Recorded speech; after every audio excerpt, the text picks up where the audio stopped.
Magbabalik po ang Sunday Spark Live. Pag napapalayo pa po tayo sa ating topic ng mga benepisyo ng pagkakaroon ng regular na gawain sa pag-eehersisyo para sa pisikal at mental na kalusugan.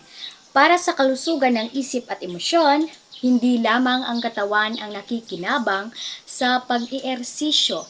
Malaki rin ang tulong nito sa ating mental at emosyonal na kalagayan. Kapag tayo ay nag-eehersisyo, ang ating utak ay gumagawa ng mga kemikal tulad ng endorphins, serotonin at dopamine na nagdudulot ng pakiramdam ng kasiyahan at kaginhawaan. Binabawasan din ito ang antas ng stress hormone na cortisol. Kaya nakakatulong na mapangasiwaan ang pagkabilasa at depresyon. Magbabalik po ang Sunday Spark.